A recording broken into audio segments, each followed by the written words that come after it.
Disparition de Lina, dans un squat de jeunes près de l'eau, ses coordonnées GPS envoyées à la famille.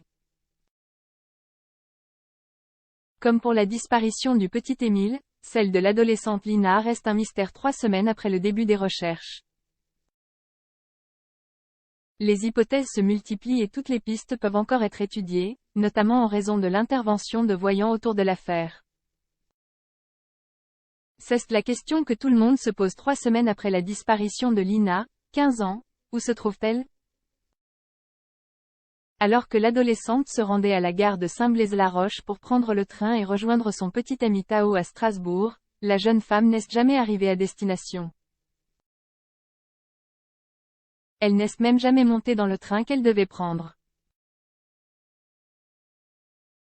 C'est donc le trajet effectué à pied par Lina de chez elle à la gare qu'étudient minutieusement les enquêteurs. Mais si toutes les pistes sont étudiées, ainsi que les témoignages plus ou moins intéressants, aucun indice n'a pu mettre les enquêteurs sur la voie. Lina n'a toujours pas été retrouvée.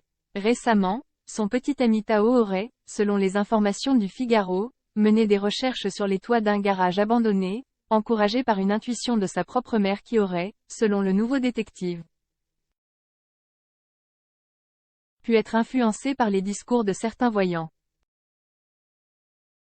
Le magazine, spécialisé dans les faits divers, soulève la question de l'omniprésence de médiums dans l'affaire. Il est vrai que dans certains cas, le talent de certains voyants peut mener à des pistes cohérentes et sérieuses. Des enquêtes ont d'ailleurs déjà été résolues grâce à des flashs et des intuitions. Reste à savoir si celle qui concerne la disparition de Lina s'avère exacte et si les enquêteurs les prennent au sérieux. Un squat de jeunes près de l'eau évoqué.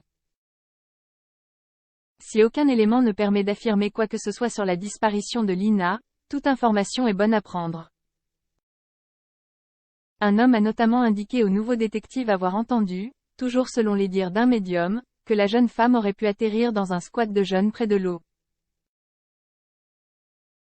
Quand Jai entendu ça, Jai directement pensé à ce qu'on appelle ici la plage de Poutet, commune voisine de Saint-Blaise-la-Roche où la trace de Lina a été perdue.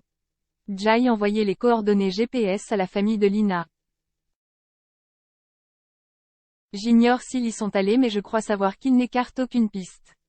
Aussi fou soit-il, ces éléments sont des clés que les enquêteurs peuvent néanmoins prendre en compte, eux qui n'ont toujours aucune piste sérieuse pour retrouver Lina.